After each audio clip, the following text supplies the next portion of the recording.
اعوذ باللہ من الشیطان اللعین الرجیم بسم اللہ الرحمن الرحیم الحمد للہ وکفا وسلام علی عبادہ الذین اصطفیٰ. درود بھیجیے محمد وعلی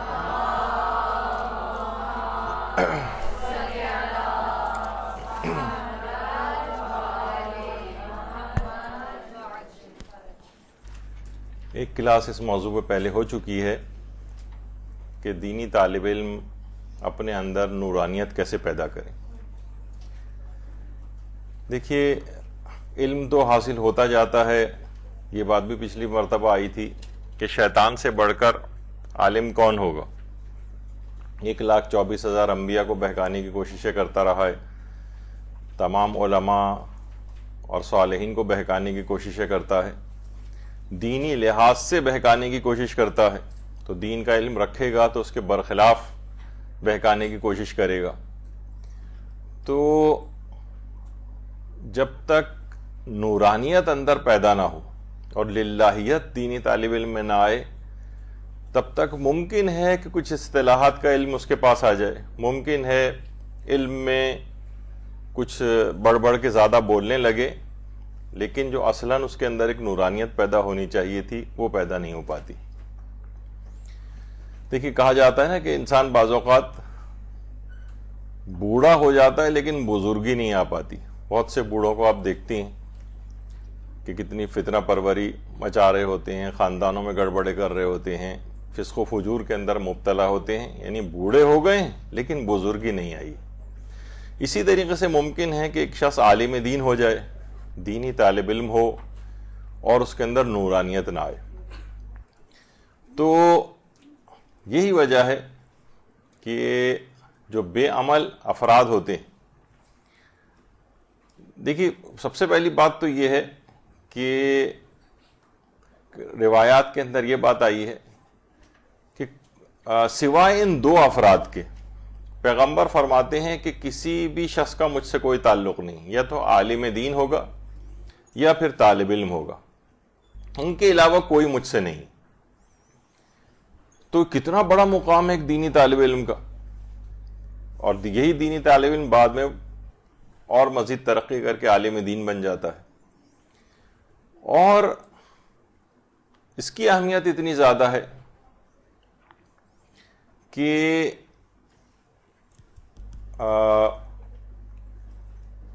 کون سا والا، سب سے پہلے تو دماغ میں یہی سوال اٹھتا ہے نا کہ آخر کون سا علم جو ہے وہ اکثر لوگ ہم یہ دیکھتے ہیں کہ جب بھی علم کی کے لحاظ سے بات ہو رہی ہوتی ہے تو سب سے پہلا یہ سوال ہوتا ہے کہ کیا اہمیت کس کی زیادہ ہے، دینی علم کی یا دنیاوی علم کی.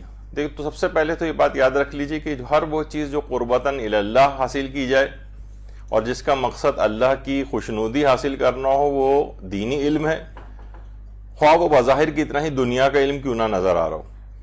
اور اس کے مقابلے میں ہر وہ چیز دنیاوی شمار ہوگی، غیر خدا والی شمار ہوگی، کہ جس میں للہیت نہ ہو، اللہ کی طرف انسان کا دماغ نہ جائے بلکہ اس کا مقصد دنیا کا حصول ہو، تو وہ خواہ بظاہر دینی علم ہی کیوں نہ نظر آئے، وہ دینی علم وہ اللہ کے لیے شمار نہیں ہوگا. لیکن جو اصل دینی علم ہے، آیت اللہ ناصر مکارم شیرازی بھی یہی بات اپنے فتوے کے اندر فرماتے ہیں جو آپ کے سامنے ہے اس وقت، کہ زیادہ موجودہ حالات میں جو دینی علوم ہے یہ مقدم ہے. وجہ اس کی ہے کہ جتنی بڑی تعداد کے اندر، اب مثلا آپ کہیں گے بھائی ڈاکٹری بھی تو کرنا ضروری ہے، تو اتنی بڑی تعداد میں ڈاکٹرز موجود ہیں کہ معاشرے کا نظام کو کوئی خطرہ نہیں. انجینئر اتنی بڑی تعداد میں موجود ہیں کہ بے روزگاری کی حد تک معاملہ گیا ہوا ہے، معاشرے کو اتنی زیادہ ضرورت نہیں. اسی طریقے سے اور جو فیلڈز ہیں، لیکن دینی علوم کے اندر ہمیں نظر آتا ہے کہ بہت کم ہے. کسی بھی علاقے کے اندر جائیں، ہر شخص کے کتنے انفرادی مسائل ہوتے ہیں، ہزاروں مسئلے ہوتے ہیں، ہر وقت ان کو پوچھنے کی ضرورت پیش آتی ہے. اتنی بڑی تعداد میں علماء کی تعداد نہیں. تو موجودہ جو زمانہ چل رہا ہے، اور ظاہر ہے کہ ایسا نہیں ہے کہ کوئی اگر دینی علم حاصل کرنے جائے گا تو دنیاوی علوم کو پورا چھوڑ دے گا. آپ اپنی تمام اسکول، کالج، یونیورسٹیز، اپنی جابز کے ساتھ بھی انسان اتنا دینی علم حاصل کر سکتا ہے جتنی شریعت اسلام کے نزدیک وہ چیز واجب ہے اس کے لیے. تو یہ بڑی اہم بات ہے. اور دیکھیے اس کے اندر عمر کی بھی کوئی قید نہیں، عمر کی. ویسے کہا جاتا ہے کہ جوانی کا دور سب سے بہترین ہے علم دین حاصل کرنے کے لیے، لیکن ادھیڑ عمری میں بھی کوئی حاصل کر سکتا ہے، بڑھاپے میں بھی حاصل کر سکتا ہے، لیکن عام طور پر اس زمانے میں حالات اتنے خراب ہو چکے ہوتے ہیں، صحت کے اعتبار سے مسائل ہوتے ہیں، دیگر چیزوں کے حافظے کے اعتبار سے مسائل ہوتے ہیں. تو سب سے بہترین دور جو ہے یہ جوانی کا دور شمار ہوتا ہے، اور خاص طور پر وہ افراد یا خاص طور پر وہ خواتین کہ جن کی ابھی شادیاں نہیں ہوئی، ان کے لیے تو یہ گولڈن پیریڈ شمار ہوتا ہے، گولڈن. تو اس لحاظ سے وجہ اس کی ایک تو یہ بھی بنتی ہے کہ جو بھی شخص جوانی کے دنوں میں علم حاصل کرتا ہے تو وہ پتھر پہ نقش کی طرح سے ہوتا ہے، جس طرح پتھر کے اوپر لکیر ہوتی ہے نا، اس طرح سے اس کے دل پر جم جاتا ہے. اور بوڑھا کا علم حاصل کرنا ایسے جیسے سمندر کے اوپر کوئی تحریر، یعنی پانی کے اوپر اگر آپ کوئی تحریر بھی لکھیں تو وہ کہاں رہ پائے گی، تھوڑی دیر کے اندر ہی وہ مٹ جاتی ہے. تو جب تک جن خواتین کی خاص طور پر شادیاں نہیں ہوئیں وہ اس موقع کو بہت بہت غنیمت سمجھیں، کیونکہ اس کے بعد اتنی مصروفیات اور ایک خانگی زندگی شروع ہو جاتی ہے. تو بہت ہی اہم بات ہے یہ، اس پیریڈ کو ضائع نہیں کرنا چاہیے. اور واقعتاً علم دین ایک ایسی چیز ہے کہ علماء، بڑے بڑے علماء اس کے لیے بہت زیادہ دعائیں کرتے رہیں کہ پروردگارہ یہ اتنی بافضیلت چیز ہے کہ اس کا سلسلہ ہماری نسلوں میں بھی جاری رکھنا. یہی وجہ ہے کہ آیت اللہ شیخ جعفر آل کاشف الغطا، کشف الغطا ان کی کتاب کا نام تھا، جس کے لحاظ سے ان کی بہت زیادہ شہرت ہے شیخ جعفر کی. تو انہوں نے باقاعدہ خانہ کعبہ کو دیکھتے وقت جب بھی عمرے کے لیے جاتے تھے، حج کے لیے جاتے تھے، تو وہ دعا کرتے تھے پروردگارہ میرے خاندان اور اولادوں کو بھی فقیہ بنا دے. اور پروردگار نے جب ان کی اس قدر تڑپ دیکھی تھی تو ان کی دعا کو قبول کیا تھا اور ان کے خاندان کے اندر نامور فقیہ پیدا کی. یعنی اتنی اہم چیز ہے علم دین کے حوالے سے کہ علماء باقاعدہ اس کے لیے تڑپ کر دعائیں کرتے رہیں. اور ہمارے ہاں اتنی زیادہ بے توجہی علم دین کے معاملے میں ہوتی ہے کہ جو کچھ نہ کر پائے اور بالکل پھسڈی طالب علم ہو، اس کو سوچتے ہیں بھائی چلو اس کو مولوی بنا دیا جائے. ورنہ کوئی میڈیکل کالج میں ہو، کوئی انجینئرنگ یونیورسٹی میں ہو، کسی کا مثلا بزنس ایڈمنسٹریشن کے کسی ادارے کے اندر داخلہ ہو گیا ہو، تو پھر کہاں وہ علم دین وغیرہ کے اندر اس ایک حقارت کا ایک احساس ہوتا ہے. دونوں کو ساتھ بٹھا دیں کہ یہ دینی طالب علم ہے اور یہ جناب علی میڈیکل کالجیں پڑھتی ہیں، تو اس سے لوگوں کو پتہ چل جائے گا کہ آپ کو وہ بالکل پھسڈی سمجھا جائے گا اور ان کو جو ہے کوئی خلائی مخلوق سمجھا جائے گا.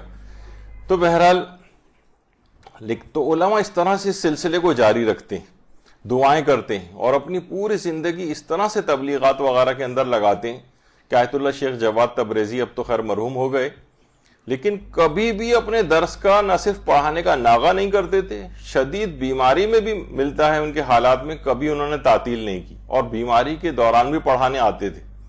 بلکہ ایک طالب علم کہتے ہیں ایک دن شدید برف باری ہو رہی تھی، حتیٰ کہ یعنی واقعے میں یہ کہ شاگرد تک پریشان تھے کہ اس میں درس پڑھنے جائیں یا نہیں، لیکن یہی آیت اللہ شیخ جواد تبریزی برف باری میں برف کے اوپر چلتے ہوئے ہاتھ میں وسائل الشیعہ لیتے ہوئے مسجد اعظم کی طرف لوگوں کو جاتے نظر آئے. یہ تمام مراجع کا سلسلہ ہے. آیت اللہ وحید خراسانی آپ کو پتہ ہے کہ تقریباً 100 سال کی عمر کے قریب پہنچ گئے ہیں. اب کہیں جا کر ان کا کچھ ہی عرصے پہلے درس سے خارج اب جا کر معطل ہوا ہے، یعنی اب واقعتاً اس قابل نہیں رہے کہ ورنہ وہ بس میں اپنے بیٹے کے ساتھ بیٹھ کر درس خارج کے لیے آیا کرتے تھے، اور اس کے بعد اتنی عمر میں بھی. تو یہ بہرحال ایک ایسی چیز ہے کہ انسان علم مسلسل حاصل کرتا جائے اور ایسی اس کے اندر اخلاص کی صفت پیدا ہو جائے تو اس کے اندر واقعتاً نورانیت پیدا ہو ہی جاتی. اچھا، نورانیت اس لحاظ سے پیدا کرنے کے کچھ الگ سے بھی اعمال روایات میں بتائے گئے ہیں جو ہمارے پیغمبر اسلام ختمی مرتبت صلی اللہ علیہ وآلہ وسلم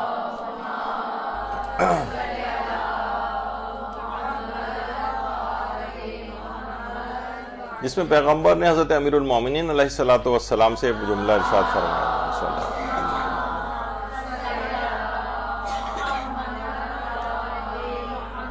کہ اے علی 5 چیزیں دل کو نورانی بناتی. ایک تو اس میں ایک ہے روزانہ سورہ اخلاص کو بکثرت پڑھنا، سورہ اخلاص کو بکثرت پڑھنا ابتدان، جیسے کہ ابھی شاید آگے چل کر بھی گفتگو میں ذکر آئے گا، روزانہ 11 مرتبہ کم سے کم صبح اور 11 مرتبہ سونے سے پہلے تو اس کا ضرور اہتمام کریں، اور اس میں بھی بہت ہی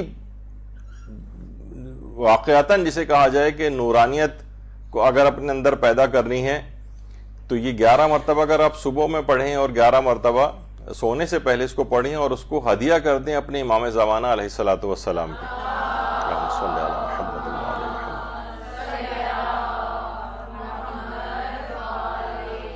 تو اس سے آیت اللہ وحید خراسانی بات بیان فرماتے ہیں کہ اس کا اس طرح سے پڑھنا اور امام زمانہ کو ہدیہ کرنا یہ یعنی بہت ہی عظیم مقام آپ کو دلوائے گا. اور دوسری چیز ہے کم کھانا. اس کی بھی بہت ویسے تو انسان جتنی بھی اپنی جسمانی نیڈ ہو اس کے مطابق کھا سکتا ہے، لیکن اس سے کچھ بھوک کم رکھ کے اگر کھائے تو پرخوری وغیرہ سے ویسے بھی آدمی ذرا کن ذہن ہوتا ہے، سارا بلڈ سپلائی پیٹ کی جانب ہو جاتی ہے، دماغ کو خون کی سپلائی اس وقت کم پہنچتی ہے جب بھی آپ کو کھانا کھانے کے بعد غنودگی وغیرہ محسوس ہوتی ہے، اور ہر وقت پیٹ انسان کا بھرا ہی رہے تو پھر وہ کن ذہنی اور شقاوت اور سخت دلی وغیرہ پیدا ہوتی ہے. تو دوسری چیز یہ ہے کہ جو نورانیت بناتی ہے، نورانیت پیدا کرتی ہے، وہ ہے کم کھانا. تیسری چیز ہے علماء کی ہم نشینی. اچھا، علماء کی ہم نشینی ایک تو فزیکلی بھی ظاہر ہے ہوتا ہے کہ مثلا علماء کے پاس جا رہے ہیں، بیٹھ رہے ہیں، لیکن خواتین کے اعتبار سے اگر ہم گفتگو کریں تو اس میں ان کے پاس اتنے مواقع نہیں ہوتے. لیکن اب گویا علماء خود ہی آپ کے پاس سوشل میڈیا کے تھرو اور دیگر یعنی علماء کی ہم نشینی کے سے مراد یہ تھوڑی نہیں کہ بس ان کے ساتھ صرف بیٹھے کے کرنی ہے، علم حاصل کرنا ہی مراد ہوگا، ظاہر ہے کہ جبھی نورانیت پیدا ہوگی. تو یہ تو گھر بیٹھے تمام عالم آپ کے موبائل فون کے اندر اور آپ کے لیپ ٹاپ اور اس کے اندر ہی موجود ہیں، اور ان سے علماء سے ہم نشینی سے انداز سے پیدا بڑے بڑے علماء اور مراجع کے درس وغیرہ، بلکہ اب تو ترجمہ شدہ آپ کو کلپس وغیرہ بھی مل جاتے ہیں. تو اس لحاظ سے مثلا اگر آپ وسائل الشیعہ کا مطالعہ کر رہی ہیں یا مثلا آیت اللہ دست غیب شیرازی کی کتاب کا مطالعہ کر رہی ہیں، تو گویا اس وقت آپ آیت اللہ دست غیب شیرازی آپ کو درس دے رہے ہیں، آپ ان کی کتاب پڑھنا گویا ان کی علماء ہی کی ہم نشینی. تو یہ کچھ چیزیں ایسی ہیں. اور اس کے علاوہ یہ ہے کہ جیسے کہ ابھی آگے چل کر تذکرہ بھی آئے گا، نماز شب کی ادائیگی، یہ چوتھی چیز ہے، نماز شب کی ادائیگی. تو نماز شب کی ادائیگی یہ بھی اگر روزانہ طالب علم اپنا رکھے اور 11 رکعت نہیں پڑھ سکے تو 3 رکعت سے ابتدا کرے، اس کے بعد 1 رکعت، اگر 3 بھی ممکن نہیں ہے تو 1 رکعت سے بھی ابتدا کر سکتا ہے. لیکن 1، 3 اور پھر اس کے بعد بہرحال پورا فائدے 11 رکعت کو پڑھنے سے ہی حاصل ہوں گے. بہت مشکل اگر کسی کو لگ رہا ہے، حالانکہ مشکل لگنا نہیں چاہیے.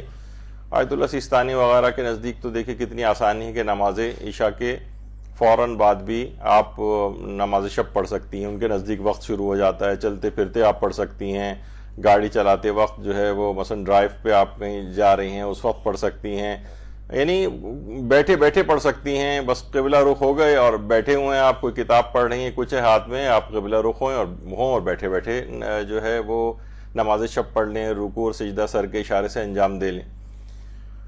تو یہ ایک ایسی چیز ہے. پھر ہے 5ویں چیز مسجد کی طرف جانا، مسجد کی طرف چل کر جانا.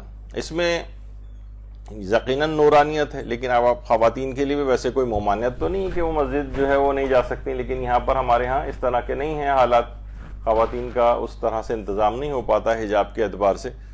تو میرے اعتبار سے تو انشاءاللہ مدرسے چل کر آنا کم و بیش ویسے ہی ثواب آپ کو دلوا سکتا ہے، بلکہ ممکن ہے کہ شاید زیادہ ہی ہو جائے.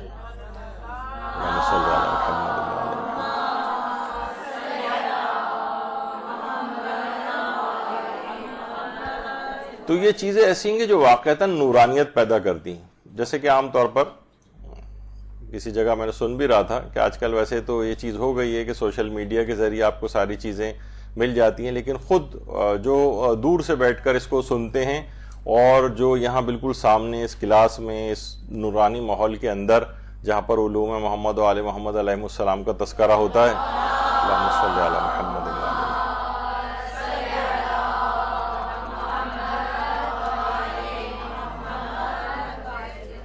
تو دونوں کی نورانیت جو ہے اس میں بہت فرق ہو جاتا ہے. اس کے اندر بھی یقیناً فائدے لوگ اٹھاتے ہیں، لیکن یہ کہ جو بنفس نفیس تو اکثر علماء تو بلکہ جہاں لائیو اسٹریمنگ وغیرہ کے ذریعے جو تقاریر اور مجالس ہوتی ہیں تو کچھ جو بزرگ علماء ہیں وہ بند بھی کروا دیتے ہیں اس کو، کہ یہ چیزیں کہیں ایسا نہ ہو کہ اتنی بڑھ جائیں کہ آپ کی امام بارگاہوں کو ویران کر دیں.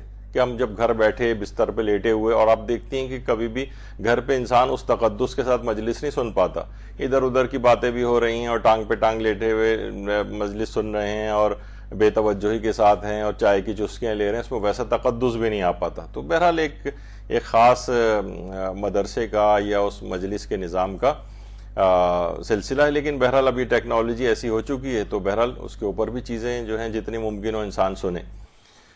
اچھا، اب طالب علم کے اعتبار سے جو ایک بہت اہم چیز ہے، کہ عام طور پر ہم یہ دیکھتے ہیں کہ طالب علموں کے اندر بلند ہمت ہی نہیں آ پاتی اور وہ اپنا ہدف کوئی بڑا نہیں رکھتے. یعنی کوئی بڑا ہدف ہو، بڑا ویژن ہو، بڑا ٹارگٹ ہو کہ مجھے جو ہے وہ کیا بننا ہے. تو آج کل ہم دیکھتے ہیں کہ کوئی محنت کا کوئی خاص جذبہ طالب علموں میں نہیں نظر آتا، کوئی بلند ہمتی نہیں نظر آتی، کوئی بڑا ٹارگٹ نہیں ہے. اچھا، دنیاوی علوم میں لوگوں کے بڑے ٹارگٹ ہوتے ہیں کہ میں ڈاکٹر بن جاؤں، ڈاکٹر بننے کے بعد اسپیشلسٹ بن جاؤں اور اس کے بعد یہ ہو جاؤں، انجینئرنگ میں بھی اور فلاں، اور ہر شعبے کے اندر آگے سے آگے بڑھنے کا ایک بڑا ہدف ہوتا ہے. بچہ بھی بالکل ہوتا ہے تو کہتا ہے میں بڑا ہو کے پائلٹ بنوں گا، میں بڑا ہو کے سرجن بنوں گا، بڑا ہو کے میں یہ بنوں گا. تو لیکن دینی طالب علم جو ہے اس کا کوئی چیز ہی نہیں سامنے ہوتی. بس جتنا دن جا رہے ہیں مدرسے جا رہے ہیں، جتنا پڑھ لیں گے پھر دیکھا جائے گا آگے کیا ہے، نہ کوئی. اسی وجہ سے جو بلند ہمتی اگر طالب علم کے اندر نہ ہو، یعنی باقاعدہ لوگوں کے اندر اتنے بلند ہمت اور کہ ہمارا یہ ٹارگٹ اچیو ہو جائے. بعض اوقات اتنے زیادہ ہم نے دیکھا ہے کہ دنیاوی علم کے لحاظ سے کچھ علوم کے اندر اگر ان کو کبھی فیل وغیرہ ہو جائیں تو ہم نے لوگوں کو خودکشیاں کرتے بھی دیکھا. ایک زمانہ تھا، آپ لوگ تو ماشاءاللہ ساری چھوٹی ہیں، ایک زمانہ تھا کہ یہ نیٹی جیٹی کے جو پل تھا یہاں پر، باقاعدہ یہاں پر جب انٹر کا رزلٹ آتا تھا تو پولیس لگانی پڑتی تھی کہ جن کے نہیں آتے تھے اوپر سے چھلانگیں لگا کے خودکشیاں کیا کرتے تھے. تو بہرحال یہ کیا ہے کہ اتنی اہمیت اس چیز کی ہے. جب اتنی اہمیت ہے تو انسان پھر اپنا ٹارگٹ بھی بڑا رکھتا ہے. لیکن دینی علوم کے اندر ہم دیکھتے ہیں کہ کوئی ٹارگٹ نہیں ہے. اور ایک بات اور یاد رکھ لیجئے، یہ تن آسانی اور سہولیات جتنی زیادہ بڑھتی چلی جاتی، یعنی راحت جسمانی کے ساتھ اگر آپ چاہیں کہ بس ہر وقت میں بالکل آئیڈیل کنڈیشنز مجھے ملتی رہیں تو میں دینی علم حاصل کروں گی، ورنہ نہیں اس طرح سے حاصل کر پاؤں گی. تو کہا جاتا ہے کہ علم کو دیکھیے اس طرح سے حاصل کرنا چاہیے، اتنی تلاش اور محنت کرنی چاہیے کہ جیسے ماں اپنے کھوئے ہوئے بچے کو تلاش کرتی. کبھی آپ دیکھتی ہیں کہ کوئی ماں جس کا بچہ کھو گیا وہ کس طرح سے باہر اس کو ڈھونڈتی پھرتی ہے، اسے کسی بات کی پرواہ نہیں ہوتی، اسے کوئی کھانے کی پرواہ نہیں ہوتی، کسی اپنے لباس کی پرواہ نہیں ہوتی، بعض اوقات حجاب بھی اس کا مکمل نہیں ہوتا، اور اسے کسی کروٹ چین نہیں آتا کہ جب تک کہ میرا بچہ مجھ کو واپس نہ مل جائے.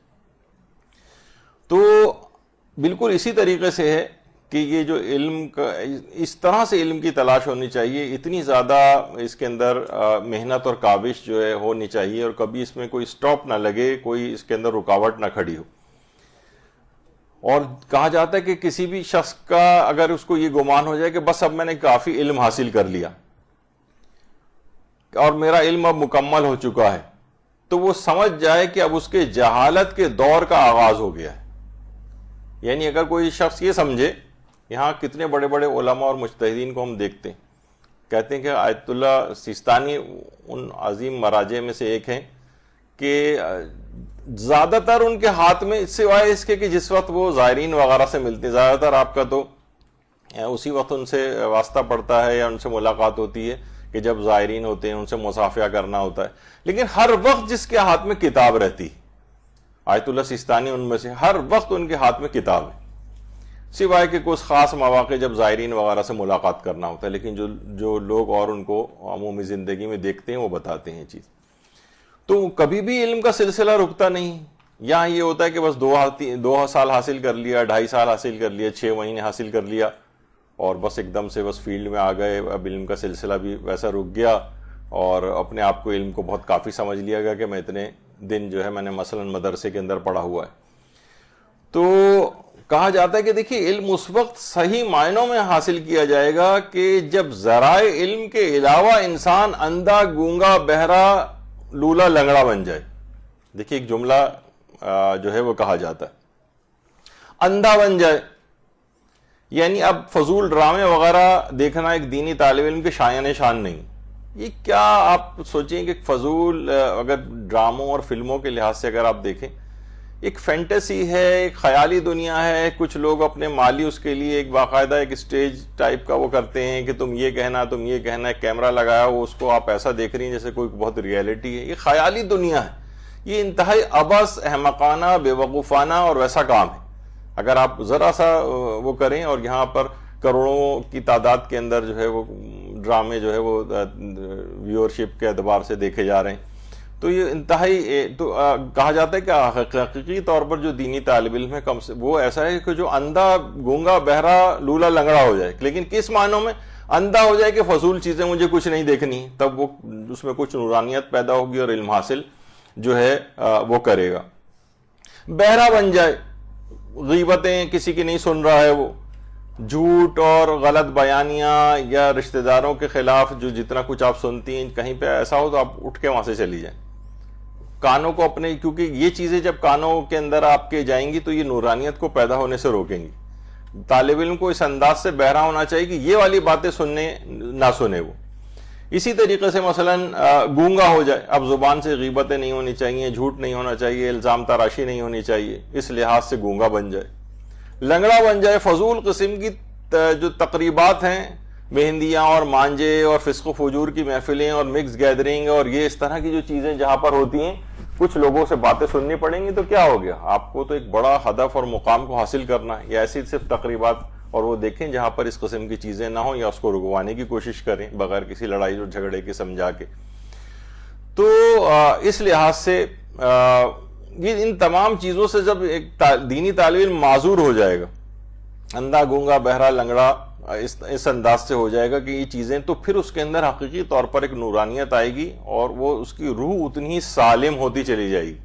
ورنہ بظاہر یہ سب چیزیں اس کے ہاتھ پاؤں سب کچھ نظر آ رہے ہیں لیکن اس کی روح بیمار ہوتی چلی جا رہی ہے، روح اندھی ہو رہی ہے، روح بہری ہو رہی ہے، روح لنگڑی ہو رہی ہے، جو ہے روح گونگی ہوئی چلی جا رہی ہے. تو اس سے بہتر ہے کہ انسان ان چیزوں سے اپنے آپ کو بچا کر جو ہے وہ نورانیت پیدا کرے. جتنا ان سے وقت بچے اس کو اپنی تعلیم کے اوپر لگائے، تب اس میں نورانیت پیدا ہوگی.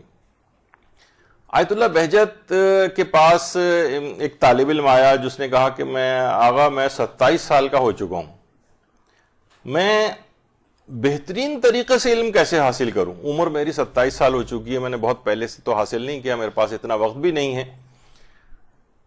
یعنی 27 سال کا بھی ان کے پاس یہ بات آ کر کہہ رہا ہے. تو آیت اللہ بہجت نے اس سے کہا کہ اگر تم واقعتاً علم حاصل کرنا چاہتے ہو بہترین طریقے سے تو پہلی بات اس کے اندر یہ ہے کہ تم جب بھی کوئی تمہارے دماغ میں سوال اٹھے یا کوئی بھی چیز پڑھ رہے ہو تو اس کے سوالات یعنی سارے نوٹ کرو اور اس کے بعد اپنے استاد سے یا کسی صاحب علم سے اس کے جواب پوچھو. یعنی اپنے سوالوں کو بالکل ان اٹینڈڈ نہ چھوڑو. یعنی بس دماغ میں سوال ہوا ابھرا کوئی ہمیں لیکن اس کی پرواہ نہیں، تو اس سے تم علم مزید سوال سے سوال حاصل کرتے چلے جاؤ گے. مجھے اچھی طرح یاد ہے جب ابتدائی طور پر حاصل کرنا شروع کیا تھا تو اجتہاد اور تقلید سے متعلق جو ہمارے استاد محترم مولانا صادق حسن صاحب قبلہ، تو اس زمانے میں خیالی سوال بھی بناتا تھا اور وہ شاید تنگ بھی ہو جاتے ہوں گے اس سے. تقریباً 1000 سوال مختلف طریقوں سے جو اجتہاد و تقلید کے متعلق جتنے ممکن ہو سکتے تھے وہ میں نے بنائے، پوچھے اور ایک گرپ حاصل کرنے کی اس میں کوشش کی. تو بہرحال یعنی سوال سے مراد یہ نہیں کہ بس دماغ میں آئے تو نہیں، آپ خود سے سوچ کے سوالات نکالیں. اچھا یہ ایسا ہو جائے تقلید میں تو پھر کیا مسئلہ ہوگا، اور ویسا ہو جائے تو کیا مسئلہ ہوگا، اور ایسا ہو جائے تو کیا مسئلہ ہوگا. تو اس سے کیا ہوتا ہے کہ یہ آپ دیکھیں بہت سی چیزیں نا فرض کی جاتی ہیں. آپ دیکھتی ہیں توضیح المسائل کے اندر بھی بہت سی چیزیں فرض کی جاتی ہیں. فرض کریں کہ ایسا ہو جائے، تو اس سے کیا ہوتا ہے کہ جب وہ واقعتاً زندگی میں آپ کے پیش آتا ہے تو آپ کو اس کا جواب پہلے سے معلوم ہوتا ہے، بنسبت ہے کہ اس وقت پیش آئے پھر آپ کو کوئی عالم اویلیبل نہ ہو اور اس وقت وہ کرنا بھی ضروری ہو. تو یہ گرپ پہلے سے آپ کے پاس ہو. دینی طالب علم تو یہ ہے کہ ہر کوئی ابھی آپ کا پہلا دن ہی ہوتا ہے مجھے اچھی طرح یاد ہے کہ میڈیکل کالج میں بھی ایک ہفتہ ہی ہوا تھا کہ لوگ دوائیں پوچھنے لگے تھے ہم سے. تو اسی طریقے سے آپ سے شرعی احکام پوچھنے لگتے ہیں, آپ سے بینکنگ کا مسئلہ پوچھنے لگتا ہے, کوئی آپ سے کریڈٹ کارڈ کا مسئلہ پوچھنے لگتا ہے, کوئی فلاں چیز کا مسئلہ پوچھنے لگتا ہے, اور ابھی آپ کو ہوئے ہوئے 1 مہینہ بھی نہیں ہوا مثلا مدرسے آتے ہوئے. تو یہ لوگوں کی ایکسپیکٹیشن ہو جاتی ہیں. تو اپنے علم کو سوالات کے ذریعے آپ بڑھاتے چلے جائیں. تو انہوں نے کہا کہ ایک تو بات یہ ہے کہ کبھی بھی طالب علم کو سوال کرنے سے نہیں شرمانا چاہیے. ہر وقت جھجک, اب تو علماء سے حتیٰ کہ مراجع تک کے واٹس ایپ نمبر ہیں, یعنی وہ خود نہیں, ان کے دفتر والے جو ہے وہ جو ان کے مسائل کے مطابق جواب دیتے ہیں. تو اب تو ہر شخص کے اپنے ہاتھ میں کوئی سوال ہو, آج ہی صبح میں کچھ سوالات یعنی جو ہے بھیج کر آیا ہوں, یعنی جب جاؤں گا تو انشاءاللہ اس کے اوپر اس کے جوابات آئے ہوئے ہوں گے. تو یعنی اتنے آسان ہو گیا ہے. زمانہ تھا, مجھے خود یاد پڑتا ہے کہ آیت اللہ خوئی سے خط لکھ کے باقاعدہ سوال پوچھا کرتے تو 6 مہینے بعد وہاں سے تحریری طور پر خط کا جواب آیا کرتا تھا. تو اب تو اتنی سہولیات ہو گئی ہیں, اب تو کوئی عذر ہی مانے نہیں ہے, یعنی آپ کے پاس کوئی ایکسکیوز بچا نہیں ہے میدان قیامت میں کہ آپ پروردگار کے سامنے کہیں کہ مجھے یہ بات اس وجہ سے پتہ نہیں تھی کہ مجھے علم ہی نہیں تھا اس بات کا. تو اب تو ہر چیز آپ کے ہاتھ میں موجود ہے. تو ایک تو چیز ہو گئی کہ سوال کرنے سے نہ شرمائیں. دوسرا انہوں نے ایک اور بات کہا کہ خاص طور پر جو چیز بہت علم میں کام آتی ہے, ہمارے ہاں عام طور پر کچھ جگہوں پہ اس کا رواج ہے, وہ ہے کہ خاص طور پر جو نمازوں کی تعقیبات مشترکہ ہیں. آیت اللہ بہجت فرماتے ہیں تعقیبات مشترکہ, یعنی ایک تو کوئی ہر نماز کی ایک تو الگ تعقیبات ہوتی ہیں, مثلا فجر کی مخصوص تعقیبات ہی ہیں, ظہر کی مخصوص تعقیبات ہی ہیں, کچھ آپ مفاتی کے اندر دیکھیں گی تعقیبات مشترکہ کے نام سے. انہوں نے کہا کہ علم حاصل ان کی تم ان پہ مداومت کرو. ایک نماز بھی ایسی نہ ہو کہ جس میں تعقیبات مشترکہ نہ ہو. تم خود ہی دیکھو گے کہ اس کے اندر یعنی اتنی اس میں اگر آدمی مداومت کرے اور ہمیشہ اس کو جاری رکھے تو بہت زیادہ اس کے علم میں بھی ترقی ہوگی, نورانیت بھی اس کے اندر آئے گی. اور تیسری چیز جو نورانیت بھی پیدا کرتی ہے اور طالب علم کو مشکلات سے بھی نکالتی ہے, وہ آیت اللہ عراقی نے بتائی. آیت اللہ محمد علی العراقی امام خمینی کے بھی اساتذہ میں سے شمار ہوتے تھے. یہ کہتے تھے جب بھی کوئی علمی مشکل مجھے بھی پیش آتی تو میں کیا کرتا ہوں, میں ایک تسبیح حضرت فاطمہ الزہرا سلام اللہ علیہا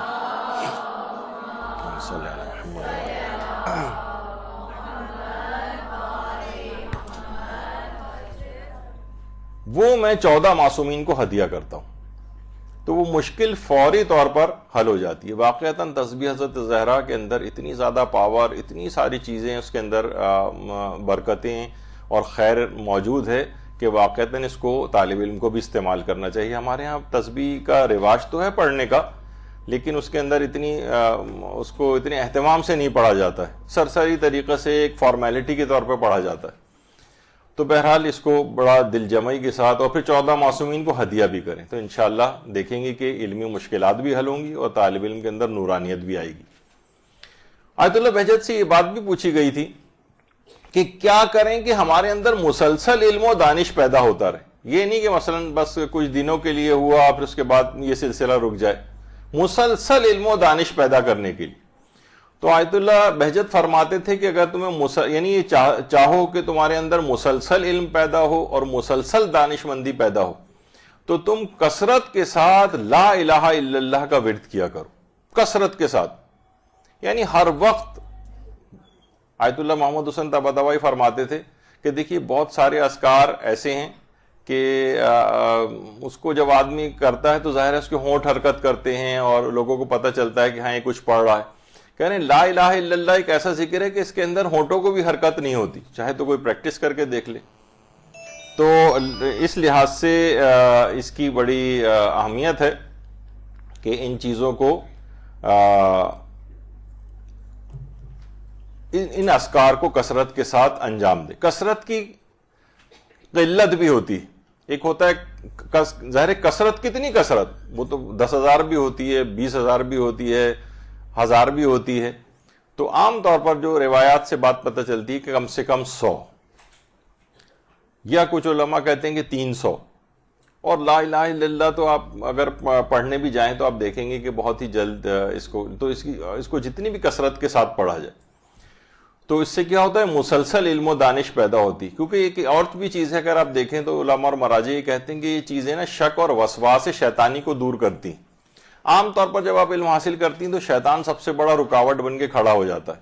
تو یہ لا الہ الا اللہ کا ورد جو ہے یہ شیطانی وسوسوں کو دور کرتا ہے. آپ کا دل یعنی دل بھرنے نہیں پائے گا علم حاصل کرنے سے, ورنہ ایک سیچوریشن ہو جاتی ہے کہ بس بہت ہو گیا, بہت حاصل کر لیا, یا یہ کہ ابھی دل نہیں چاہ رہا, ابھی ذرا ٹی وی دیکھ لیں فلاں چیزوں. تو یہ شیطان آ کر آپ کی کنسنٹریشن کو جو ہے وہ ادھر ادھر کرنے کی کوشش کرتا ہے. تو لا الہ الا اللہ کا کثرت کے ساتھ اس کا ورد کریں. پھر آیت اللہ بہجت ایک چیز اور فرماتے تھے کہ یہ جو سورہ اعلیٰ ہے, سبح اسم ربک الاعلی الذی خلق فسوی, وہ یہ فرماتے تھے کہ یہ ہو سکے تو یہ پورا ہی سورہ پڑھیں, لیکن خاص طور پر اس کی ایک آیت ہے اس کا کثرت سے ورد کریں. سنقرئک فلا تنسیٰ, یا رسول ہم تم کو قرآن اس طرح سے پڑھائیں گے کہ تم بھولو گے نہیں. کہتے ہیں کہ خاص طور پر اس آیت کو بھول کے مرض سے نجات دلانے کے لیے کثرت کے ساتھ تلاوت کرنا چاہیے. سنقرئک فلا تنسیٰ, یعنی ویسے تو پوری سورہ اعلیٰ ہی پڑھے تو بہت ہی اچھا ہے حافظے کے لیے, لیکن اس آیت کا الگ سے کثرت کے ساتھ ورد کرنا یہ آپ کی یادداشت کو بہت قوی بنائے گا. آپ کو بھول جانے کا جو جس سے انسان بھول جاتا ہے مطالب کو, پڑھتے جا رہے ہیں اور بھولتے جا رہے ہیں, پڑھتے جا رہے ہیں بھولتے جا رہے ہیں, اس سے انسان بچے گا. سنقرئک فلا تنسیٰ. اور فرماتے تھے اس کے علاوہ ہر نماز کے بعد خاص طور پر یہ اس کی کثرت ہو سکے تو آیت الکرسی کی تلاوت. آیت الکرسی, اس میں پھر وہی سوال بار بار اٹھتا ہے کہ جناب آیت الکرسی جو ہے وہ العلی العظیم تک پڑھیں یا ہم فیہا خالدون تک پڑھیں. تو دیکھیے ویسے تو جیسے کہ اس کے نام سے ظاہر ہے اس کا نام ہے آیت الکرسی, آیات الکرسی نہیں. اس کا مطلب ہے کہ وہ العلی العظیم تک ایک آیت بنتی ہے, یہاں تک ہے. لیکن علماء اس میں خاص طور پر اگر آپ نماز وحشت قبر وغیرہ پڑھ رہی ہیں تو وہ کہتے ہیں احتیاط اسی میں ہے کہ باقی 2 آیات بھی پڑھ کر ہم فیہا خالدون تک پڑھ لیں. تو ویسے آیت الکرسی جہاں پر عمومی طور پر اذکار وغیرہ کے اندر نمازوں سے ہٹ کر کبھی پڑھنا مراد ہوتی ہے تو اس سے مراد وہ العلی العظیم تک ہے. لیکن کوئی مزید 2 آیتیں پڑھ لے تو اور شرف اور فضیلت اس کو حاصل ہو جائے گا, اور کون سا ٹائم اس کے اندر لگے گا, آدھے منٹ سے بھی کم کے اندر باقی 2 آیات بھی ہو جائیں گی, چند سیکنڈز میں بلکہ. تو یہ تو کچھ اذکار کے حوالے سے نورانیت ان سے پیدا ہوتی ہے, ان کے اوپر مداومت کرنی پڑتی ہے, ان سے ہیلپ لینی ہوتی ہے. بعض اوقات طالب علم ان چیزوں سے ہٹ جاتے ہیں, کہتے ہیں ہمیں تو علم حاصل کرنا ہے, یہ کون دعا اذکار وغیرہ کے اندر ٹائم لگائے. تو یہ اس کے ساتھ مل کر جو بھی آپ محنت کرنی اس کے اندر ایک برکت پیدا کرتے ہیں. یہ اذکار آپ کو شیطان سے بچا کر اس راہ کے اوپر آگے بڑھنے میں ہیلپ کرتے ہیں. یعنی ان کو ایسا نہیں کہ الگ سے اس کو اگر کوئی کرے تو سوچے کہ میں نے اس میں وقت ضائع ہو رہا ہے ہمارا. اچھا, اس کے بعد ایک اور چیز ہے علم حاصل کرنے کے حوالے سے, وہ ہے اطاعت والدین. یعنی جتنی ان کے سامنے فروتنی ہوگی, جتنی عاجزی ہوگی, جتنی ان سے آپ یہاں پر ہم دیکھتے ہیں شکایات بھی بعض اوقات سننے میں آتی ہیں معاشرے میں کہ علم بھی حاصل کر رہے ہیں لیکن والدین کے ساتھ تلخ کلامی بھی چل رہی, زبان چلانا, انہیں برا بھلا کہنا, ان کی توہین کرنا, یا مثلا ان سے بلند آواز سے بات کرنا, چیخنا چلانا, یہ بالکل ایک رائج سی ایک چیز بن گئی. آیت اللہ مرشی نجفی, آیت اللہ مرشی نجفی اس سے اندازہ لگائیں, اس میں بچپن سے یہ آیت اللہ جو چھوٹا بچہ کھڑا ہے یہ آیت اللہ مرشی نجفی تصویر, اور یہ اپنے باپ اور اپنے دادا کے ساتھ جو ہے وہ کھڑے ہوئے ہیں. وہ تو بیٹھے ہوئے ہیں, یہ خود کھڑے ہوئے ہیں, یہ ان کے بچپن کی تصویر.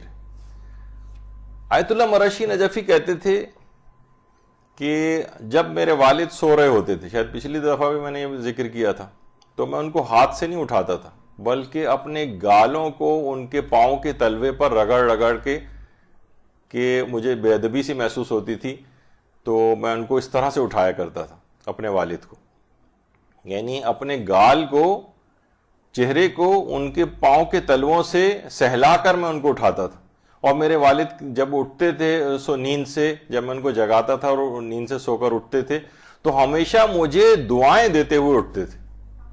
کہہ رہے ہیں آج جو کچھ بھی آپ میرے پاس دیکھ رہے ہیں، دنیاوی طور پر تو اس قدر دنیا یعنی دور تھے ان چیزوں سے کہ میں نے ایک دفعہ پہلے بتایا تھا کہ پوری زندگی ان پر حج بھی واجب نہیں ہو سکا تھا، اتنے پیسے نہیں تھے. آیت اللہ مرشی نجفی نے ساری زندگی حج نہیں کیا اور اسی حالت میں انتقال کر گئے.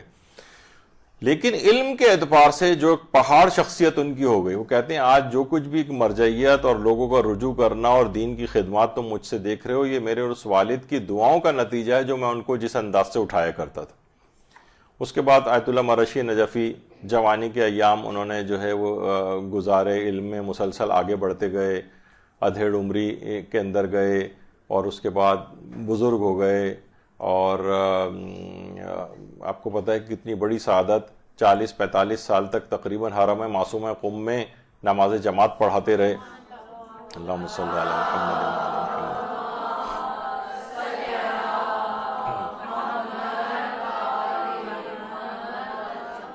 تو فرمایا کہ علم کے حاصل کرنے کے لیے لوگ ان چیزوں کو نظر انداز کرتے ہیں. والدین ہیں، ٹھیک ہے علم تو ہم حاصل کر رہے ہیں، ان سے اگر ہم کچھ تلخ کلامی کر بھی لیں تو کیا فرق پڑتا ہے؟ نہیں، اس سے بہت فرق پڑتا ہے. ایک نورانیت پہ فرق پڑ جاتا ہے، ایک بے برکتی آپ کے علم کے اندر جو ہے وہ آ جاتی ہے.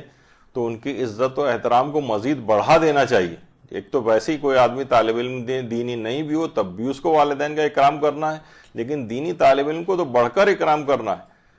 بہت سی چیزیں ایسی ہوتی ہیں کہ مثلا وہ آپ سے کہہ رہی ہیں کہ یہ کام کر دو وہ کام کر دو، تو ٹالنے والا کبھی نہ کریں اور آگے بڑھ کر بلکہ ان کی ضروریات کو پہلے سے محسوس کر کے ان تک آپ کو پہنچنا چاہیے.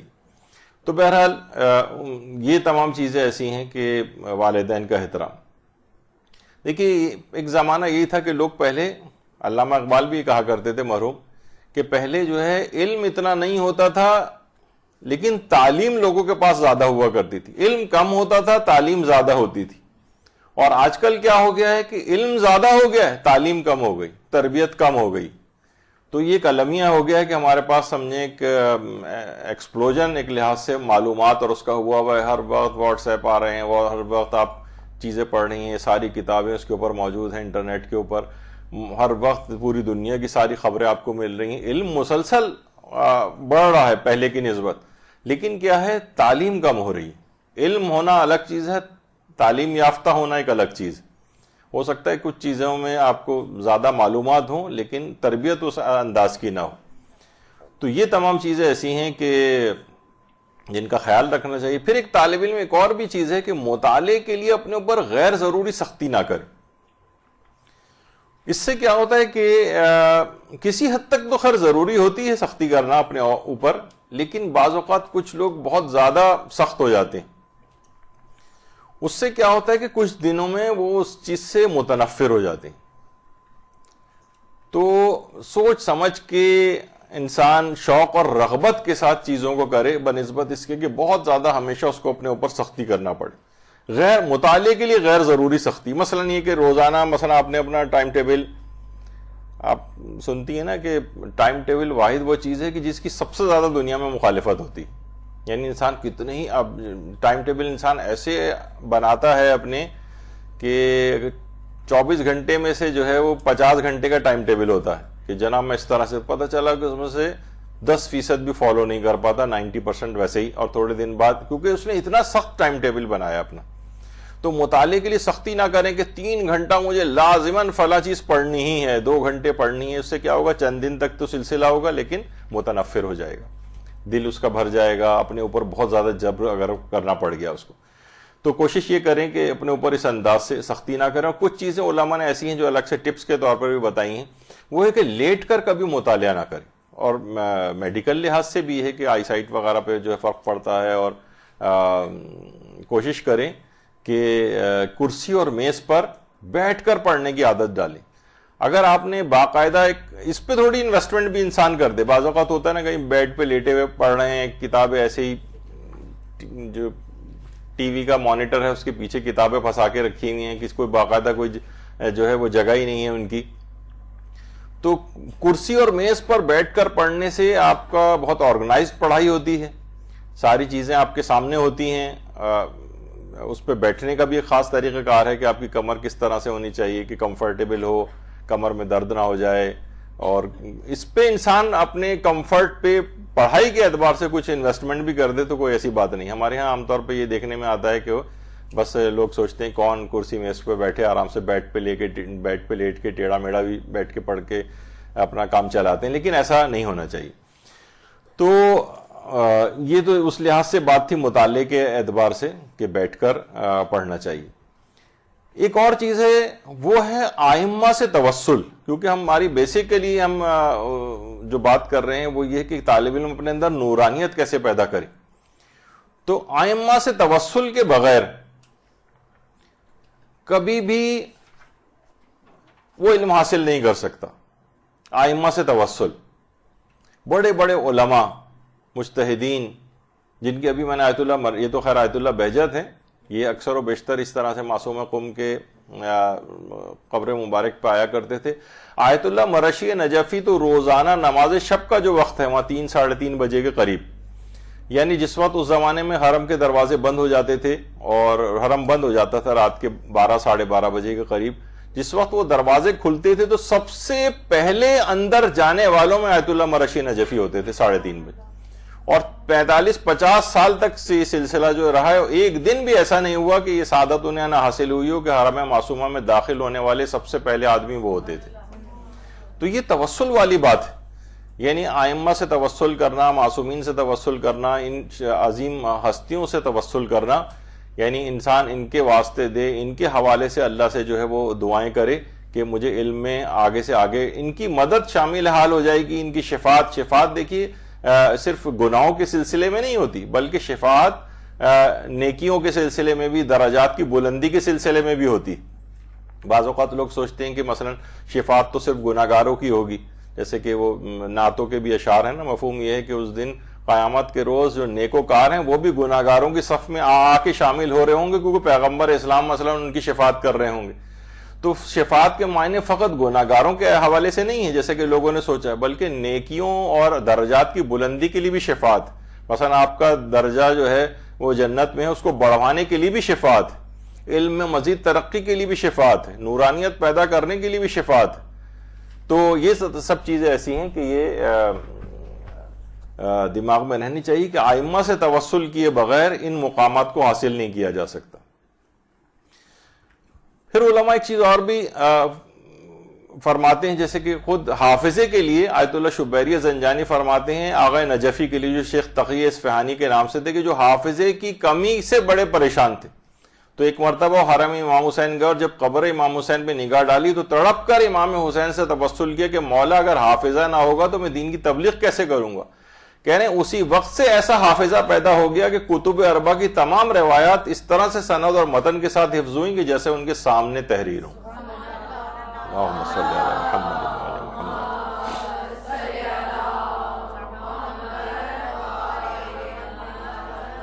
تو ائمہ سے توسل، علوم کے خزانے ہیں، ساری دنیا کو علم ان سے ملا ہے، ان کے در کو چھوڑ کر آپ ادھر ادھر کہاں سے علم حاصل کریں گے. ان کی نگاہ کرم ہو جائے تو پچھلی دفعہ ہی آپ نے سنا تھا کربلا کاظم سہرقی بالکل ایک جاہل شخص اور ایک چشم زدن میں حافظ قرآن بن گیا.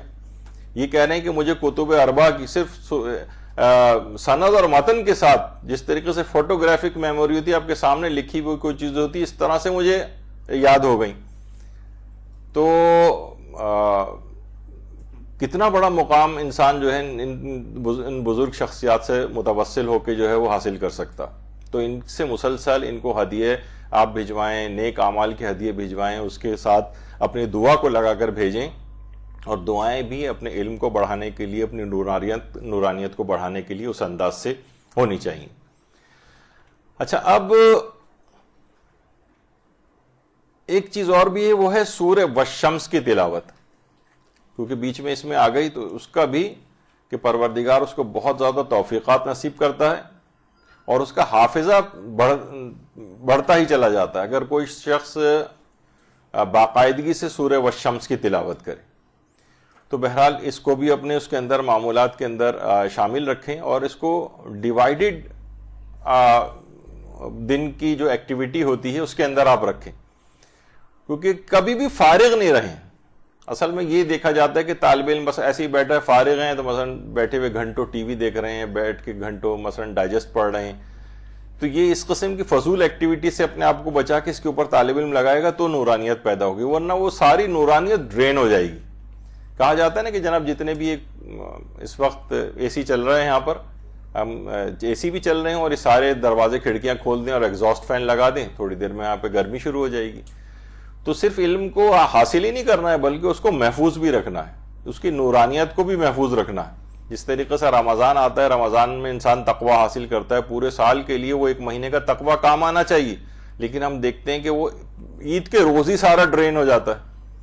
کہا جاتا ہے نا کہ اگر کوئی شخص مثلا، خود میرے ساتھ ہی ہوا تھا کہ سب سے پہلی سیلری جس جگہ سے مجھے ملی تھی پہلے دن ہی آیا تھا، اسی دن میری جیب کٹ گئی تھی مثلا۔ تو آدمی کے یعنی اس کو ابھی چلانا ہے پورے مہینے اور اسی دن اس کے پاس جیب کٹ گئی، تو شیطان اس دن جیب کاٹنے کو تیار ہوتا ہے عید کے روز کے پورے رمضان کا، اس کا میں آج جو تقوی اس نے حاصل کی آج اس کو محروم کر دیا جائے اس سے۔ تو دینی طالب علم کے پیچھے بھی بالکل اسی طرح سے لگا ہوتا ہے، کس طرح سے اس کی نورانیت کو میں ختم کروں، کس طرح، بس ٹھیک ہے ہو سکتا ہے کہ علم حاصل کرتے جائیں لیکن نورانیت نہ آ پائے شیطانی حرکتوں کی وجہ سے۔ پھر ایک چیز اور علماء کہتے ہیں، حافظہ قوی کرنے کے بہت سارے خیر طریقے ہیں، ابھی میں اس پہ اتنا ڈسکس نہیں کر رہا۔ دینی طالب علم کو آیت اللہ بہجت خاص طور پر ایک چیز کہتے تھے، وہ پانی اور غذا کے اندر اعتدال، بلکہ اب ظاہر ڈاکٹری اعتبار سے بہت سی چیزیں ایسی ہوتی ہیں کہ دماغوں میں لوگ آج کل ڈاکٹر تو کہتے ہیں پانی زیادہ زیادہ پینا چاہیے، آیت اللہ بہجت یہ فرماتے تھے کہ دینی طالب علم پانی کم پیے۔ اچھا، پانی بھی کم اور غذا بھی کم۔ اچھا، پانی کم سے مراد یہ نہیں ہے کہ وہ کوئی ایسی چیز ڈی ہائیڈریشن ہو جائے اور اسپتال وغیرہ جا کے ڈرپیں لگوانی پڑیں اس کو، مقصد ہے کہ کثرت اتنی زیادہ نہ ہو جیسے ہمارے ہاں عام طور پر ہوتا ہے کہ بس پانی پہ پانی، پانی پہ پانی، یا کھانے پہ کھانا جو ہے وہ کھاتے چلے جا رہے ہیں۔ تو وہ کہتے تھے اعتدال کے اندر یہ چیز رہے، بلکہ اعتدال سے ہی رہے، لیکن یہ کہ وہ عام طور پر کمی کی فرمائش کرتے تھے، خاص طور پر جو دستور العمل وغیرہ طالب علم لینے آتے تھے تو وہ کہتے تھے غذا اور پانی کا کم استعمال کرو۔ تو بہرحال یہ چیزیں بھی ہیں۔ اور ایک چیز اور بھی ہے جو کہ دینی طالب علموں کے لیے خاص طور پر علماء اپنی اس کے اندر تاکیدات کے اندر کہتے ہیں، جب بھی دینی طالب علموں کو نصیحت کرتے ہیں علماء کے خلاف زبان نہ ہلائیں، کیونکہ اگر آپ نے علماء، یہاں یہ ہوتا ہے کہ فوراً علماء پر تنقید، آج کل ایک سوشل میڈیا کے اوپر، اور ہر آدمی جس کو جو کسی عالم کی بات پسند نہیں آئی بس اس کو فوراً جو ہے اس کے اوپر کوئی نہ کوئی ایک لیبل لگا دیا جاتا ہے، کوئی نہ کوئی ایک لیبل، کوئی غالی کا لگا دے گا، کوئی مقصر کا لگا دے گا، کبھی MI6 کا ایجنٹ بنا کے لگا دیا جائے گا اس کے اوپر، یعنی کسی نہ کسی کو برے القاب سے ملقب آپ کو ضرور کرنا ہے۔ طالب علم اگر ان چکروں کے اندر لگ جائے گا کہ اس کے یعنی تمام علماء کا یکساں اس کو احترام کرنا ہے، کبھی کسی عالم کے خلاف زبان نہ ہلائے۔ البتہ کوئی بالکل ہی اس سے ہٹ جائے اسلام کے ٹریک سے اور باطل قوتوں کے ہاتھ میں کھیلنے لگے اور لباس علماء بظاہر پہنا ہوا ہو اس نے، اور علماء بھی اس کے خلاف ہوں اس شخص کے، تو پھر لیکن بہرحال دینی طالب علم کو چاہیے کہ اپنے آپ کو ان جھمیلوں جھنجھٹوں سے دور رکھے، کیونکہ ظاہر ہے کہ وہ ابھی ابتدائی اس کے اندر ہوتا ہے، اتنی اس کی معلومات نہیں ہوتی، تو وہ اگر اس طرح سے اس کی زبان کھلنی شروع ہوگی تو خود بخود ایک بے برکتی اس کے اندر پیدا ہوگی علم کے اندر، وہ علم سے دور ہوتا چلا جائے گا۔ جب یہ ایک معمولی سے ایک استاد کے لیے کہا، آپ کو پچھلی مرتبہ بتایا گیا تھا کہ جناب اس سے اتنی بے برکتی ہوتی ہے کہ اس کے علم کی نورانیت ختم ہو جاتی ہے، تو علماء اس سے بھی بڑھ کر حتیٰ کہ مجتہدین تک کے خلاف اس طرح کی گندی زبانیں ہم کو جو ہے وہ سنائی دیتی ہیں معاشرے کے اندر۔ تو اس سے بھی اپنے آپ کو حتی الامکان بچانا، چاہے آپ کو کوئی باتیں ان کی پسند بھی نہیں آ رہی ہوں تب بھی اپنی زبان کو کنٹرول رکھیں، ورنہ یہ ایک بے برکتی پیدا کرے گا، نورانیت آپ کی کم سے کم ہوتی چلی جائے گی۔ اچھا، اب جو بھی آپ سیکھیں اس کا ایک حل یہ بھی ہے، اس سے یاد رکھنے میں بھی بہت سہولت ملتی ہے، وہ یہ ہے کہ آپ جو بھی سیکھیں اس کو دوسروں تک جلدی پہنچائیں۔ مثلا جتنی بھی چیزیں، مثلا آپ کو بہت ساری آج ٹپس ملی ہیں کہ جناب روزانہ 11 مرتبہ صبح اور شام کے اندر سورہ توحید کی تلاوت کرنے کا یہ فائدہ ہے، اور آیت الکرسی پڑھنے کا یہ ہے، سنقرئک فلا تنسیٰ حافظے کے لیے بہت ساری اس طرح کی اگر آپ ایکسٹریکٹ نکالیں تو ایک صفحے کے اوپر پورے درس کا آپ کے پاس خلاصہ آ سکتا ہے۔ اب آپ یہ نا گاہے بگاہے لوگوں کو، اپنے ساتھ گھر والوں کو، کلاس فیلوز کو، اپنے اسکول کالج یونیورسٹی میں کسی جگہ پہ جا رہی ہیں وہاں لوگوں کو بتانے کی، تو اس سے آپ کو ایک تو یہ ہمیشہ کے لیے چیز یاد رہے گی اور ایک تبلیغ بھی ساتھ ساتھ ہوتی جائے گی۔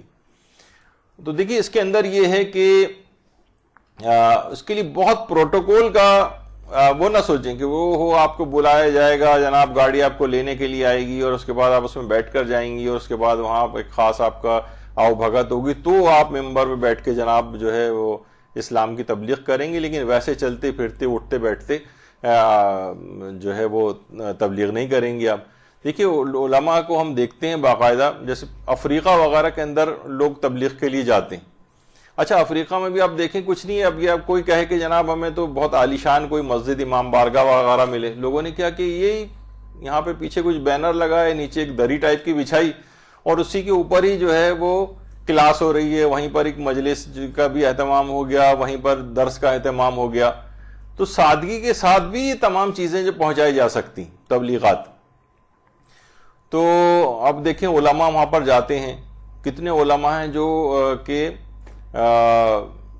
کسی ملک کے تھے، جیسے قاضی نور اللہ شستری کو کہا جاتا ہے کہ جناب وہ افغانستان کے تھے، پھر مشہد شفٹ ہو گئے تھے، پھر مشہد میں وہاں پر انڈیا کے کچھ مسلمان دیہاتیوں کا ایک گروپ وہاں پر زیارت کے لیے آیا اور انہوں نے آ کر کہا کہ جناب قاضی نور اللہ شستری سے جو شہید ثالث کے نام سے مشہور ہے کہ آپ اگر وہاں پر چلیں، ہمارا علاقہ ایسا ہے وہاں پر تو کوئی نہ نماز جنازہ پڑھانے والا ہے نہ غسل دینے والا ہے۔ تو وہ باقاعدہ تڑپ گئے کہ میں یہاں مشہد میں کیا کر رہا ہوں، مجھے جو تو اسلام کی تبلیغ کرنی مجھے وہاں جانا چاہیے۔ تو وہاں سے وہ اٹھے اور ان کے ساتھ وہاں پر وہ آ گئے انڈیا، اور آگرے میں جیسے کہ آپ کو علم میں ہی ہے کہ ان کا وہاں پر شہید ثالث کا جو ہے وہ مزار ہے، بعد میں وہ شہید بھی کیے گئے اور بہت بے دردی کے ساتھ شہید کیے گئے، اور باقاعدہ ان کی گدی میں سوراخ کر کے زبان کھینچی گئی اور جلتے ہوئے تیل کے کڑھاؤ کے اندر ان کو ڈالا گیا۔ بہت یعنی علماء نے وہ برداشت کی، لیکن کہاں کا رہنے والا کہاں تبلیغ کے لیے کہاں پہنچ گیا۔ اب آپ دیکھیں مثلا یہ افریقہ کے اندر کوئی عالم دین ہے، وہاں اپنے وطن جگہ چھوڑ کے وہاں ان لوگوں کو وضو سکھا رہے ہیں، نماز سکھا رہے ہیں۔ تو تبلیغات کے اندر جو ہے وہ ہر وقت لگژریز اور ان چیزوں کا نہ سوچیں، جہاں موقع مل جائے، کسی ایسی پسماندہ جگہ کا موقع مل جائے، جاہل پڑھے چاہے اتنے پڑھے لکھے افراد نہ بھی ہوں اس جگہ پہ، بالکل ناخواندہ ٹائپ کے ہوں، وہاں آپ کو دین کا کوئی بات بتانے کا موقع مل جائے، ان کو وہ کم سے کم لوگوں کو وضو سکھا دیں، نماز سکھا دیں، چھوٹے موٹے احکام ان کو جو ہے اس طرح اللہ کے احکام تو خیر سارے بڑے ہیں، یعنی جو آسان سے ہلکے پھلکے طریقے سے جو لوگوں کو بتائے جاتے ہیں وہ سکھائیں تو بہت ہی اچھی بات ہو جائے گی۔ اب آپ دیکھیں مثلا یہ شخص جو ہے یہ انڈیا کا ایک ڈرمیٹالوجسٹ ہے جس کا نام شنکر ہے۔ اس نے کوئی بہت بڑا ہائی فائی کلینک نہیں بنا ہے، ڈرمیٹالوجسٹ، لیکن کیا ہے کہ کسی بھی جگہ اس طرح سے بیٹھ جاتا ہے، آ کر لوگ لائن بنا کے اس کے پاس آتے ہیں کہ اتنا بڑا اسپیشلسٹ ہونے، 2 روپے شاید اس نے اپنی جو ہے نا فیس رکھی ہوئی ہے، اور روزانہ کئی 100 مریض اس طرح سے دیکھتا ہے۔ یعنی دینی خدمت کا جذبہ ہے اس میں، ایک ہائی فائی کلینکس اور اس سے لوگوں سے وصول کرنا اور یہ سب کچھ نہیں رکھا ہے اس نے۔ تو یہ صرف ایک ایسی آپ کو بتانے کے لیے کہ دین کی تبلیغ ہو یا مثلا کوئی اور خدمت انسان کو انجام دینی ہو تو ضروری نہیں کہ بہت آپ لوگ عام طور پر یہی کرتے ہیں کہ جناب کیسے تبلیغ کریں، مدرسہ تو مدرسہ بڑا پرشکو ہونا چاہیے، اور اگر کسی تبلیغ کے لیے جا رہے ہیں تو لانے لے جانے کا سسٹم کیا ہے، اور کون سی گاڑی لینے آئے گی اور کون سی گاڑی چھوڑنے جائے گی، اور ایک اس کے اندر اتنے لوازمات ہم لے آتے ہیں کہ وہ پھر تبلیغ ایک طرف رہ جاتی ہے اور غیر الہی نیتیں اس کے اندر زیادہ ہو جاتی ہیں۔ تو اس لحاظ سے تو دینی طالب علم ہوں یا ان کو تعلیم دینے والے جو افراد ہوں، جب بھی ملتا ہے روایات کے اندر کہ وہ خیر کے اندر برابر کے شریک ہوتے ہیں۔ تو اس لحاظ سے اگر ہم دیکھیں عام طور پہ طالب علم اس میں بہت پریشان ہوتے ہیں کہ ہمارے رزق کا کیا بنے گا، حالانکہ اللہ ان کے لیے اس طرح کا انتظام کرتا ہے کہ رزق سے دوسرے لوگوں کے ذمہ میں اس کا رزق لگا دیتا ہے۔ ان کو خود کچھ نہیں کرنا پڑتا اور غیب سے ان طالب علموں کی امداد ہوتی. تو گھریلو تمام امور کے ساتھ بھی یہ سب چیزیں ہو سکتی ہیں. عام طور پہ دماغ میں وہی آتا ہے نا کہ بھئی ہم کیسے ان تمام گھریلو ذمہ داریاں اتنی زیادہ ہیں، اس میں ہم کہاں علم حاصل کریں. یہ آیت اللہ نوری ہمدانی روزانہ گروسریز لیتے ہیں اپنے گھر میں خرید کے لے، یعنی گھر کے بھی تمام امور اسی انداز سے جو ہے وہ انجام دیتے ہیں، اور اس کے بعد جو ہے وہ درس خارج اور یہ اور جتنی دیگر مرجعیت کی جو مصروفیات ہیں وہ اپنی جگہ پر رہتی ہیں. تو ایک لحاظ سے آپ کے لیے بھی کہ یہ سب چیزیں تو سب کے ساتھ ہر شخص کے پاس کہا جاتا ہے نا کہ ایک واحد پروردگار کی ایک ایسی نعمت ہے جس میں سب برابر جو سے لوگوں کو اس نے دی. مثلا دولت اوپر نیچے ہو سکتی ہے، عزت اوپر نیچے ہو سکتی ہے، علم اوپر نیچے ہو سکتا ہے، کسی کا زیادہ کسی کا کم. وقت کے جو 24 گھنٹے روزانہ ہیں سب کو بالکل برابر دیے گئے. نبی خدا کے پاس بھی اتنے ہی ہیں، امام کے پاس بھی اتنے ہی ہیں، علماء اور مجتہدین کے پاس بھی اتنا ہی ہے، ایک عام آدمی اور ایک جاہل کے پاس بھی اتنا ہی وقت ہے. اب کوئی اپنے اسی وقت کو صحیح یوٹیلائز کر کے ایک مقام تک پہنچ جائے، اپنے آپ کو اسی وقت کے اندر اپنے آپ کو بنا لے، تو اس کے اندر آپ دیکھتے ہیں کتنے بڑے بڑے لوگ جو پیدا ہوتے ہیں اسی وقت کو صحیح استعمال کر کے پیدا ہو جاتے ہیں. ورنہ ان سے دگنی عمروں کے لوگ بھی اسی طریقے سے نسین منسیہ پتہ بھی نہیں چلتا لوگوں کو کہاں گئے، کب پیدا ہوئے اور کب انتقال کر گئے. تو گھریلو کام کاج کے ساتھ بھی سب چیزیں چل سکتی ہیں. دیکھیے طالب علم ایک اور بھی چیز ہے کہ جتنی اپنے اندر عجز و انکساری پیدا کرے گا اور تواضع پیدا کرے گا اتنی اس کے اندر نورانیت پیدا ہوگی. طالب علم کہیں بھی دیکھیں اکھڑ مزاج ہو رہا ہے، علماء کے ساتھ بدتمیزی پہ تلا ہوا ہے، اپنے بزرگوں کے ساتھ ذرا تھوڑی سی علم حاصل ہوا اس کو، اور ہر شخص کو وہ جاہل گنوار اور جو ہے وہ سمجھنا شروع ہو جائے، تو یہ اس کا معنی ہے کہ اس کے اندر اب تکبر علم کا پیدا ہونے لگا اور یہ اس کے اندر سے نورانیت کو بالکل ختم کر کے رکھ دے گا. تو طالب علم ہمیشہ منکسر المزاج رہے، ہمیشہ تواضع اور انکساری کے ساتھ رہے، اپنے سے بزرگ جو بات چاہے وہ غلط بھی کیوں نہ کر رہے ہوں بڑے تحمل سے ان کو سنیں، بہت عزت و احترام کے ساتھ ان تک بات کو پہنچائے. لیکن عام طور پر دیکھنے میں آتا ہے کہ وہ بدتمیز اور اکھڑ مزاج ہو جاتا ہے، متکبر ہو جاتا ہے. اس سے اپنے آپ کو بچانا ہے ورنہ یہ نورانیت کو ختم کر دے گی یہ چیز. اور خدمت خلق بھی اس کے ساتھ ساتھ کتنے علماء ہیں کہ خدمت خلق بھی ساتھ ساتھ کرتے ہوئے جو ہے وہ نظر آتے ہیں. اگلی چیز یہ ہے کہ جو سب سے اہم ہے اس کے ساتھ تو کوئی چیز نورانیت کا کوئی تصور ہی نہیں اگر گناہوں کو ترک نہ کرے. گناہوں کو ترک نہ کرے. دیکھیے گناہوں کو علماء ایک چیز بڑی اچھی کہتے ہیں کہ گناہ جو ہیں فقط تمنا کرنے سے کچھ نہیں ہوتا جب تک کہ عملی اقدام نہ کیا جائے. مثلا ہر شخص کی تمنا ہے کہ مجھ سے گناہ نہ ہو. جیسے اگر کسی کو خدا نخواستہ کوئی مرض لاحق ہو جائے، ٹی بی ہو جائے جیسے کسی کو، اب وہ بیٹھ کے صرف وہ ٹسوے بہاتا رہے، صرف روتا رہے، لوگوں سے شکایتیں کرتا رہے، فون کر کر کے ہر ایک کو اپنی علامتیں بتاتا رہے، کیا اس کا مرض کبھی ٹھیک ہوگا؟ کبھی بھی ٹھیک نہیں ہوگا. بھائی جاؤ ڈاکٹر کے پاس جاؤ، اس سے علاج لو، گولیاں کھانی شروع کرو، چند مہینوں کے اندر تو مکمل صحتیاب ہو جاؤ گے. تو کیا ہے کہ ہم کیا کرتے ہیں، صرف تمنا کرتے ہیں. جیسے ہم نے ایک دفعہ یہاں درس ہوئے تھے تو اس میں ایک بات آئی تھی کہ ہمیں متمنی نہیں ہونا چاہیے، مرید ہونا چاہیے. متمنی کہتے ہیں تمنا کرنے والے کو، خواہش رکھنے والے کو. مرید کہتے ہیں صاحب ارادہ کو.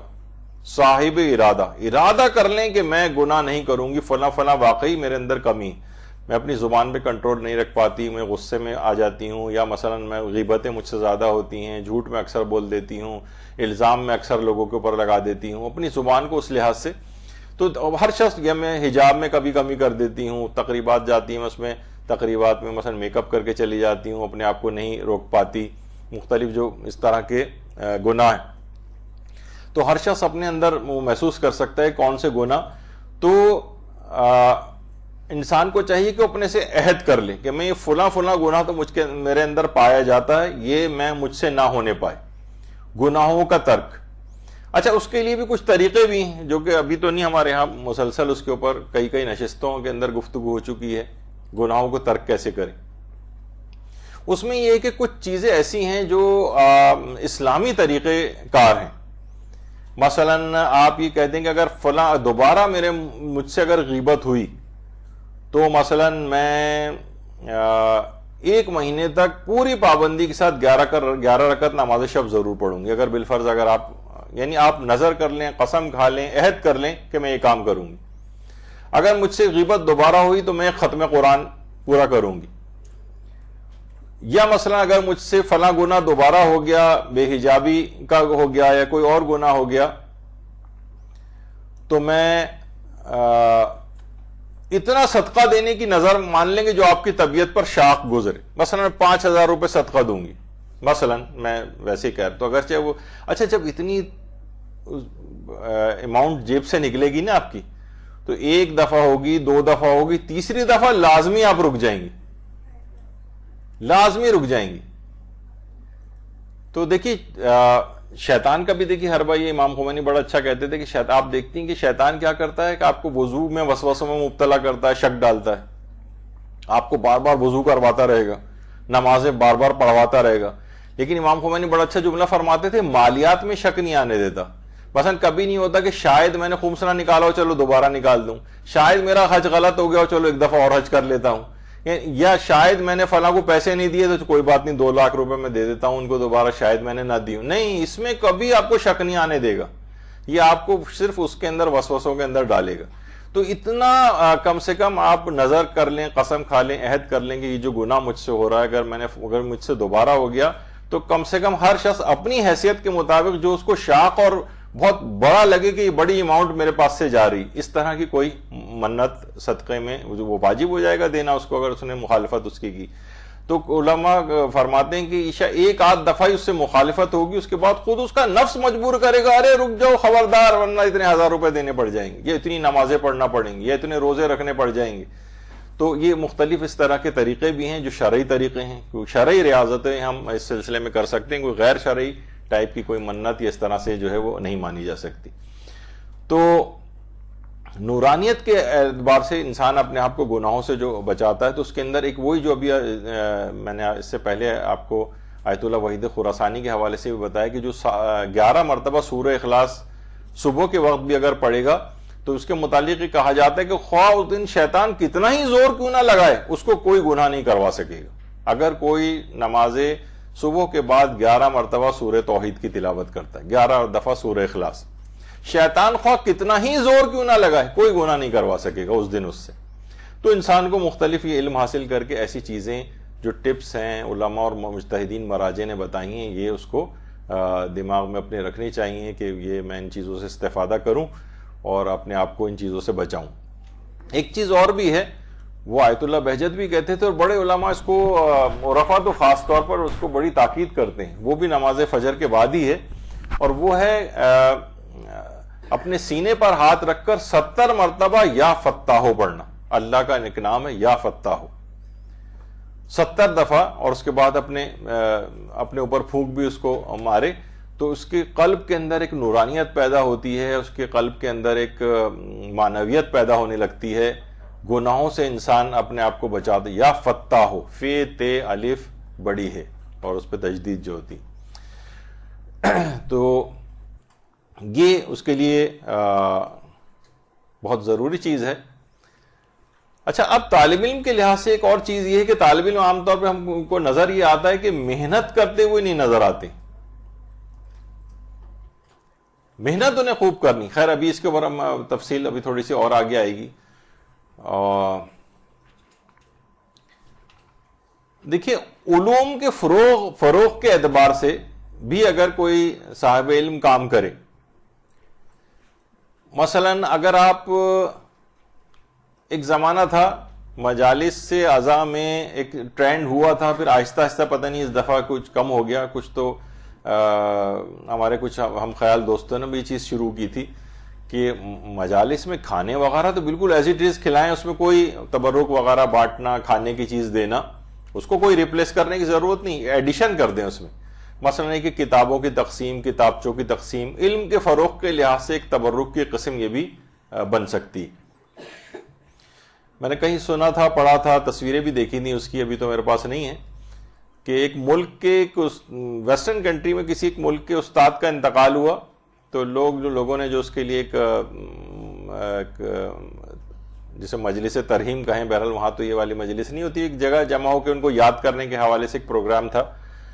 تو انہوں نے کہا کہ ہم بجائے ان کے لیے پھول لے کر آئیں، ہم یہ کریں گے کہ ایک ایک ہر شخص جو ہے نا کتابوں سے بھرا ہوا ایک بیگ لے کر آئے گا، اور ہم جو ہے یہ کتابوں کا بیگ ان کی یاد میں ان کی طرف سے کسی غریب طالب علموں کو، تو تقریباً 100 افراد وہاں پر آ کر جمع ہوئے اور تقریباً 100 بیگز وہاں پر کتابوں سے بھرے ہوئے وہاں پر آئے اور اس کے بعد غریبوں میں تقسیم ہو گئے.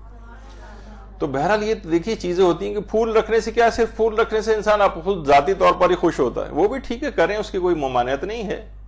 لوگ عام طور پر افراد و تفرید کا شکار ہو جاتے ہیں اور کہتے ہیں نہیں یہ پھولوں کی بھی کوئی ضرورت نہیں ہے اور قبر پہ پھول ڈالنے کی بھی کوئی ضرورت نہیں. اپنی جگہ پھول ڈالنے سے میرا آپ کا دل خوش ہو جاتا ہے، ڈالیے. لیکن بہرحال یہ کہ یہ والی چیزیں بھی اس کے ساتھ ساتھ اڈاپٹ کریں. ریپلیس کرنے کی ضرورت نہیں ہے کہ ہم کسی رائج رسم کے خلاف جا کر اور ایک معاشرے میں ایک طوفان برپا کر دیں، بلکہ یہ ہے کہ اس کے اندر ایڈیشن کر دیں چیزوں کا. مثلا ایک طریقہ کار یہ بھی ہے کہ کتابوں کے فروغ کے اعتبار سے تو علمی ترقی عام طور پہ دیکھنے میں یہ آتا ہے کہ لوگ سوچتے ہیں، یعنی ہم پوچھتے ہیں کہ سب سے سستی والی کتاب بتائیے کون سی ہے. جب کہتے ہیں جناب 25 روپے کی یہ ہے تو وہ 25 میں بھی ڈسکاؤنٹ کروایا جاتا ہے. مدرسے میں لوگ آتے ہیں بانٹنے کے لیے کتابوں کے لحاظ سے، تو ان کو سب سے سستی ترین چیز، یعنی باقی اگر کچھ کہیں گے جناب کتنی دیگیں بن رہی ہیں حلیم کی تو بتائیں گے کہ 15 دیگیں ہیں. کہ یہاں بہت سے لوگ تو 100 دیگوں والے پروگرام بھی کرتے ہیں چولی میں. تو بہرحال وہ ان کا اپنا ہے، ان پہ کوئی اعتراض اور اس کی بات نہیں، لیکن ایک تھنکنگ کے اعتبار سے میں بات کر رہا ہوں کہ اس کے اندر تو بہت زیادہ پیسہ لوگ خرچ کرنے کو تیار ہوتے ہیں، لیکن جہاں علم کے فروغ کی بات آ جائے تو وہاں پر ان کو 30-25 روپے بھی جو بہت زیادہ لگتے ہیں ایک کتاب کے. اور وہی کہیں گے جناب 30 روپے کا مثلا شیرمال بھی ہے تو وہ کیا وہ 2 شیرمال بھی ہر ایک کو دینے کو تیار ہو جاتے ہیں، نہیں کتاب نہیں. تو یہ ایک چیز ہے، اس کو فروغ دینا چاہیے. تو دیکھیے کتاب کے متعلق کہا جاتا ہے کہ ایصال ثواب کی مجالس کے اندر خصوصی طور پر اس وقت تو دیکھیے بہت سے لوگوں کا دل بھی بڑا نرم ہوتا ہے. کہا جاتا ہے کہ ایصال ثواب کی مجلس وہ واحد مجلس ہے کہ جس میں کوئی اگر دہریہ رشتہ دار بھی ہے نا، جو اللہ کو بھی نہیں مانتا رسول کو بھی نہیں مانتا، وہ بھی اس مجلس میں اس کو آنا پڑتا ہے. تو بہت سے ایسے افراد ہوتے ہیں جو پورے سال مجالس میں، حتیٰ کہ عشرہ اولا کی جو مجالس محرم کی ہوتی ہیں اس میں بھی لوگ عام طور پر بہت سے افراد نہیں جاتے ہیں، لیکن رشتہ داروں کی ایصال ثواب کی مجلس میں ان کو مجبوراً آنا پڑتا ہے. تو اس کا بھی کوئی اسپیشلائزیشن اس کے اندر کر لے اور اپنے آپ کو اس میں کہ اس کا مواد ایسا تیار کر کے لوگ آپ کو کہیں کہ جناب ایصال ثواب کی مجلس فلاں ذاکرہ کو بلاؤ وہ سب سے بہترین پڑھتی.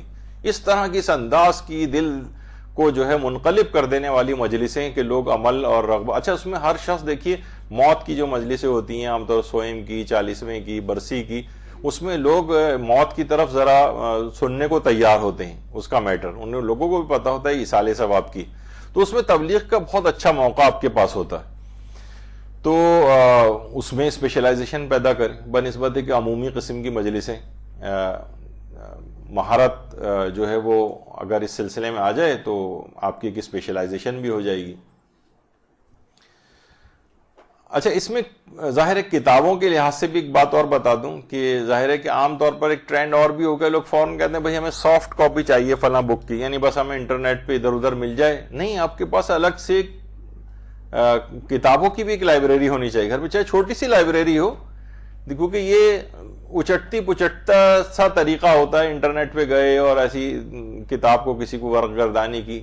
جو پوری کتاب ہاتھ میں ہوتی ہے انسان اس کو شروع سے آخر تک پڑھتا ہے، اس کے اندر زیادہ گہرائی ہوتی.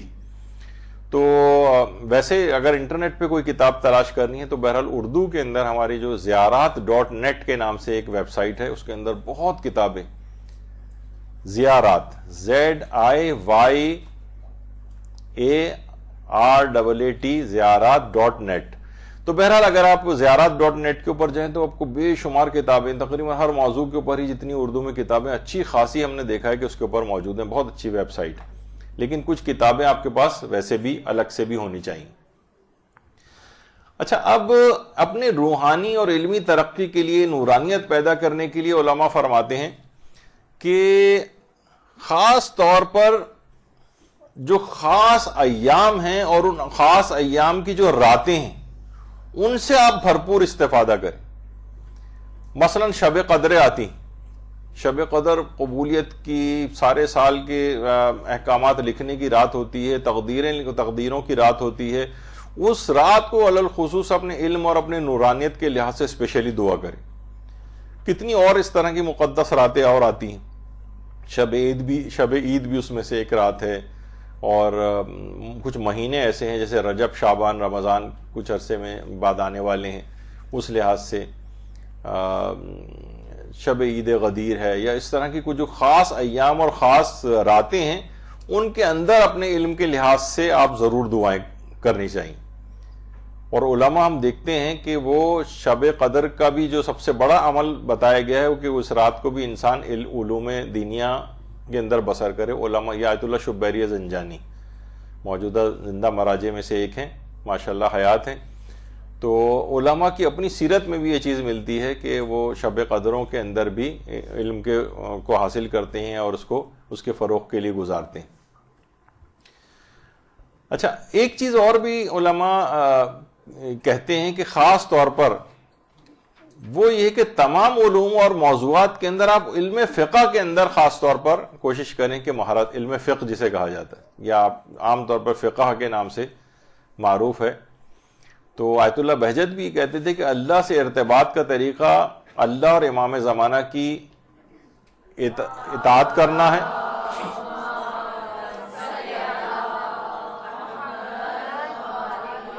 اور اطاعت کیسے ہوگی؟ اپنے مرجع کے رسالہ عملیہ پہ عمل کرنے سے. یعنی ایک آپ کا جو عمل ہے وہ آپ کے مجتہد عالم کے فتوے کے مطابق، اس سے ہٹ کر نہیں ہونا چاہیے. تو گویا یہ کہ آپ نے اپنے زمانے کے امام کی بھی اطاعت کر لی. تو اپنا ارتباط اس سے آپ کو رسالہ عملیہ سے بڑھانا. رسالہ عملیہ سے مراد فقط توضیح المسائل نہیں، یعنی ان کے دینی احکام توضیح سے میں بھی ہوتے ہیں، دیگر کتابوں کے اندر بھی ہوتے ہیں، ان کے استفتاحات وغیرہ کے اندر بھی ہوتے ہیں. تو یہ خاص طور پر. اور کہا یہ جاتا ہے کہ دیکھیے علوم ویسے تو انسان علم تفسیر میں کسی کا خاص انٹرسٹ ہے وہ بھی حاصل کرے، بہت بڑا علم ہے، قرآن کا علم، تفسیر کا علم، احادیث کا علم، اخلاقیات کا علم، عقائد کا علم اور تاریخ کا علم وغیرہ. لیکن کیا ہے کہ ایک جو خصوصی ایک برکت اور ایک نورانیت ہے وہ علم فقہ کے اندر. مسائل فقہ کے اندر خاص طور پر آپ کوشش کریں کم سے کم اس میں اپنی. اچھا، کسی بھی جگہ آپ جاتی ہیں نا تو لوگ آپ سے شاذ و نادر کوئی تاریخ کا مسئلہ پوچھے گا، شاذ و نادر کوئی آپ سے عقائد کی کوئی دلائل کا پوچھے گا، تفسیری نکات شاذ و نادر کوئی پوچھے گا. لیکن جہاں کہیں آپ جائیں گے، عالم ہو یا کوئی بھی، اس سے لوگ فقہی مسئلہ ضرور پوچھنے آتے ہیں کہ جناب یہ والا مسئلہ ہے، ہمیں یہ والا مسئلہ بتا دیں. تو اس کے اندر ایک خصوصی مہارت آپ کو پیدا کرنی چاہیے، اور یہ واقعتاً نورانیت بھی پیدا کرتی ہے. اور دوسری ایک اور خصوصیت علم فقہ کے اندر یہ ہے کہ علماء کہتے ہیں کہ خاص قسم کی فقہ کے اندر ایک برکت ہے کہ جو بھی اس کے اندر زیادہ اپنے وقت کو لگاتا ہے اس کے مالی بہت ساری مشکلات حل ہوتی ہیں، جس میں سر فہرست مالی مشکلات کا حل. یعنی غیب سے اللہ اس کے لیے انتظام کرتا ہے. ایسا شخص کبھی اب روزگار کے سلسلے میں پریشان نہیں ہوگا، رزق کے سلسلے میں پریشان نہیں ہوگا. یعنی ایک ایسی چیز ہے کہ جو کہ محسوس کی گئی ہے کہ اس طرح کی خاص برکت اس علم کے اندر. تو کوشش کریں کہ اس کے اندر آپ خصوصی توجہ دیں، دیگر علوم کے ساتھ ساتھ اس کو خصوصیت کے ساتھ حاصل کریں. یہ ایک بڑی اہم چیز ہے. اچھا، اور ایک اور چیز جو طالب علم کو اور ایک عام مومن کے لحاظ سے بھی لیکن دینی طالب علم کے لیے اور ضروری ہے، زیادہ تر اوقات میں باوضو رہنا. زیادہ تر اوقات میں مدرسہ آنے سے پہلے آپ حتی الامکان جتنا بھی ممکن ہو سکے وضو کو بچاتے ہوئے، اس میں وسوسے کی حد تک بھی نہ جائیں کہ ہر 5-10 منٹ بعد وضو کرنے کے لیے جا رہے ہیں، ایک عجیب وسواسی کیفیت ہو رہی ہے. نہیں، زیادہ تر اوقات کے اندر کوشش کریں کہ باوضو رہیں. خاص طور پر اگر کوئی آدمی سونے سے پہلے بھی اگر وضو کی عادت ڈال لے کسی جگہ، جیسے ابھی تصویر آپ کے سامنے، مثلا عالم کہیں گئے ہوئے ہیں تو وضو تجدیدی بھی ایک چیز ہوتی ہے. یعنی ابھی ضروری نہیں کہ وضو ٹوٹا ہی ہو کسی کا، لیکن نمازوں کا وقت آ کے وضو کیا ہو، ہم ایک وضو اور کر لیں. الوضو علی الوضو نور علی نور، ایک نور کے اوپر ایک اور نور ہو جائے گا. بہت سے علماء تو اس حد تک تھے، جیسے ہمارے گزرے آیت اللہ باقر وحید بہبہانی، جنہیں استاد الکل فی الکل کہا جاتا ہے. 98 سال کی ان کی عمر ہو گئی تھی، 98 ایئرس. سوچیں اور اس میں بھی 98 سال کی عمر میں بھی شرح العلوم کا درس دیتے تھے، اور باقاعدہ اخباری فرقے کو جو شکست فاش دی تھی وہ آیت اللہ باقر وحید بیبہانی نے دی تھی. اس کے بعد سے آج تک اخباریت پنپ نہیں سکی. آج کل جتنے بھی اخبار ہیں زیادہ تر وہ جعلی اخباری شمار ہوتے ہیں، یعنی لیکن اصل جو صف کو درہم برہم کیا تھا وہ آیت اللہ باقر وحید بیبہانی نے کیا تھا. 98 سال کی عمر میں بھی درس دیتے تھے. یہ اس حد تک ان چیزوں سے آگاہ ہو گئے تھے کہ اپنے بہت سے شاگرد جو طہارت کے عالم میں نہیں ہوتے تھے ان کو باقاعدہ پیسے دے کے کہتے تھے جاؤ حمام جاؤ اور غسل کر کے آؤ. وہ کہتے تھے کہ وہ معنویت اور وہ جس تمہارے اندر نہیں آئے گی، وضو نہیں ہے تو وضو کر کے آ کے بیٹھو، غسل نہیں ہے تو غسل کر کے آ کے بیٹھو، تب ہم میرے درس میں آؤ. اور اس حد تک پہچان رکھتے تھے کہ وہ خاص شاگردوں کو پوائنٹ آؤٹ کر لیتے تھے کہ کون وضو اور غسل سے نہیں، اور باقاعدہ بھیجا کرتے تھے. وہ کہتے تھے کہ خاص معنویت اور ایک نورانیت. خواتین کے اندر ظاہر ہے خواتین کے اپنے کچھ احکام ہوتے ہیں، جس حد تک وہ اس کی پابندی کر سکے کریں، اور جہاں پابندی نہیں ہو پاتی وہاں پر مجبوری ہے. لیکن اس میں بھی وضو کر کے مثلا درس وغیرہ کو تو جو ہے وہ سنا جا سکتا ہے، پڑھا جا سکتا ہے. تو اس کا علی الخصوص اہتمام کرنا چاہیے. اسی طریقے سے مثلا آیت اللہ جواد انصاری ہمدانی ہمارے گزرے، بہت ہی بڑے عرفا کے اندر سے گزرے. وہ بھی یہ پہچان لیتے تھے کون شخص وضو سے اور کون شخص وضو سے نہیں. پورے باقاعدہ لوگ ان کے پاس آتے تھے، کبھی گھر میں دعوت بھی کرتے تھے تو یہ خود سب کے ہاتھ دھلاتے تھے، اور باقاعدہ بغیر نام لیے اعلان بھی کرتے تھے کہ سب لوگ وضو سے آئیں سوائے ایک شخص کے. تو بعض اوقات یہ بھی ہوتا ہے کہ اس طرح سے خاص طور پر علمی جو نشستیں اس میں خاص ایک نورانیت انسان کے اندر جو ہے وہ پیدا ہو جاتی. بس میرا خیال ہے کہ ابھی کیونکہ دوسرا اگلا لیکچر بھی اس سلسلے میں ہونا ہے. مولانا ڈاکٹر شیخ محمد علیم صاحب قبلہ تشریف لا چکے ہوں گے، اور میرا تو ارادہ تھا کہ آج بس اس کو دوسرے درس کے اوپر اس سلسلے کو نورانیت والے کو ختم کر دوں گا. لیکن مجھے یہ اندازہ یہ ہو رہا ہے کہ شاید آدھا بھی میں مکمل نہیں کر سکا، بات سے بات نکلتی چلی گئی. لیکن کیونکہ اتنا اہم ہے کہ ساری زندگی یہ سب چیزیں آپ کے کام آئیں گی، تو میں کوشش یہ کروں گا کہ اس کو تیسرے جو درس ہوگا اس میں اس کو انشاءاللہ ختم کر دیا جائے. لیکن یہ کیونکہ اتنا غیر اہم نہیں ہے، آپ نے دیکھا کہ اس میں کتنے پوائنٹس ایسے ہیں کہ جو آپ کو عام زندگی میں بہت کام آئیں گے. ان کے اوپر اگر آپ عمل کریں تو ایک نورانیت پیدا ہوتی چلی جائے گی، اور پھر باقی زندگی علوم حاصل کرنے کا جو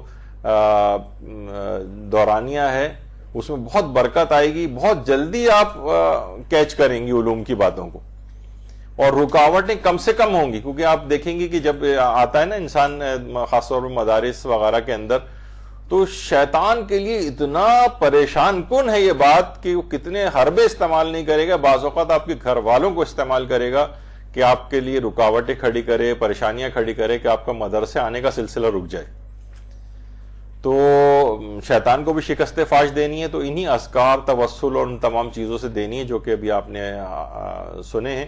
انشاءاللہ ابھی کچھ باتیں اور رہ گئی، وہ اگلی نشست کے اندر بیان کریں گے. وصلی اللہ علی محمد وآلہ الطیبین.